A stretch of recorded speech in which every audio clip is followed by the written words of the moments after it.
are Livin Large with Chef Hunter Lee this morning. Chef, so glad to have you back. I'm glad to have you back. And as promised, after last week when we talked about the crock pots and everything else, the weather's somewhat playing along, and I just couldn't resist, so I had to make potato soup.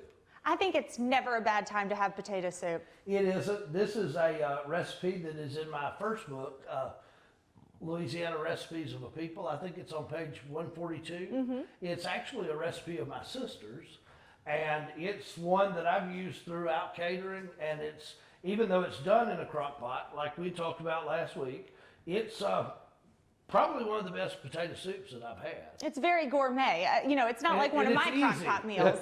Well, like we talked about last week, the crock pot meals, it's changed. You can make gourmet meals. One of the other recipes that I have, I can't remember offhand which cookbook it's in, but I have a chicken cordon bleu that you can even do in a crock pot. And I mean, it's wonderful. Nobody knows the difference. Now, Hunter, what is this sticking out of the crock pot? I've never seen this. This is the crock pot liner. It just keeps things cleaner. It keeps things easier.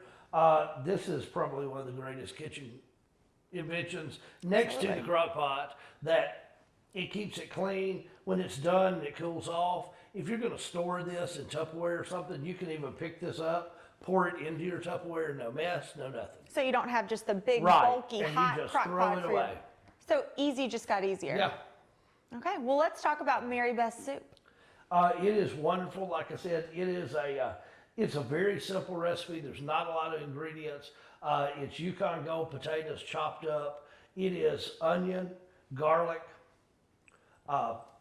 fresh cooked and chopped up bacon, our Vinwood seasoning, and towards the end, heavy cream. And about how many potatoes would it take to put in a crock pot this big? The recipe actually calls for 3 pounds, but normally when I make this, everybody ends up coming over, so I just buy the 5 pound bag and I do a little bit bigger. But you can see, I believe this is a 6 quart, okay, and it held a 5 pound bag perfectly, and held everything, and it's not completely to the top. So, I mean, you would have leftovers that could feed a family for 2 or 3 days. Oh, wow.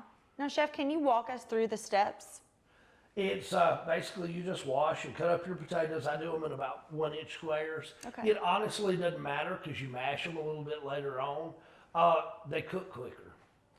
You do your potatoes, your garlic, your onions, your bacon, your salt, pepper, and your Vinwoods. Okay. And 4 cups of chicken broth. I actually have about 6 in here since we did a little more on the recipe. It is 6 hours, I believe, on high, and 8 hours on low. Okay. And in the last hour, you will pour a pint, which I had to pour a little more than a pint, of half and half in. Add some more black pepper, a little more seasoning, and then basically when you bowl it up, I just top it with a little chopped bacon.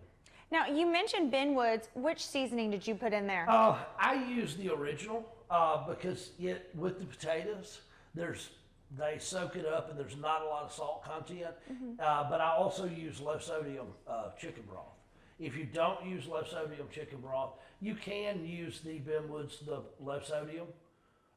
You don't need it if you use the regular chicken broth. So you've added everything in and now you're just putting in black pepper? I do a lot of black pepper when I cook it, but this is one of those recipes that you almost can't do too much. It melds well with the potatoes and the cream, and it just gives it a richer flavor. Now, Vinwood's original, is that what started it all?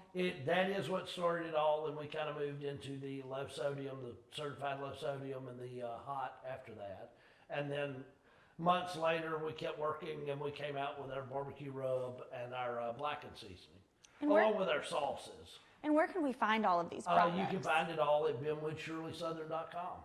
So has this been cooking for 8 hours before I got here? Because I really want to taste. At this point, probably closer to 10. I started it last night, so.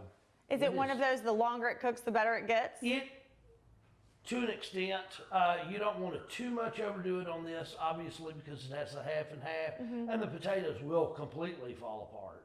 But I mean, again, whether you like it a little bit chunky or creamy, still potato soup, it's just like gumbo or anything else. Everybody has a different taste. Would Now, you like to give it a try? I would like to give it a All try. right. I've been hinting All at it right, the last yeah, few minutes. Okay. Now, do you put the bacon on it while it's still in the crock pot, or did you do that after you've gotten it in a bowl? actually has bacon that cooks in it. Okay. But I top the bowls with a little bit of bacon, and usually a little bit of green onion. But some people like that, some don't. Here's your bacon. Okay. It just kind of gives it a little better look. So pretty. I love it. Now, this is called Mary Beth's recipe. How does she feel about being in the cookbook? Well, I didn't ask her at first, but she was pleasantly surprised. She was pleasantly surprised. Yeah. No sibling And rivalry there? No sibling rivalry, and this is actually one of her favorite recipes as well. She was sick a while back, and the one thing she requested was for me to make her own soup. That's delicious. Wonderful. Well, yeah, bravo to you, bravo to Mary Beth, and I can't wait to see you next week and see what we'll be cooking. I'm ready.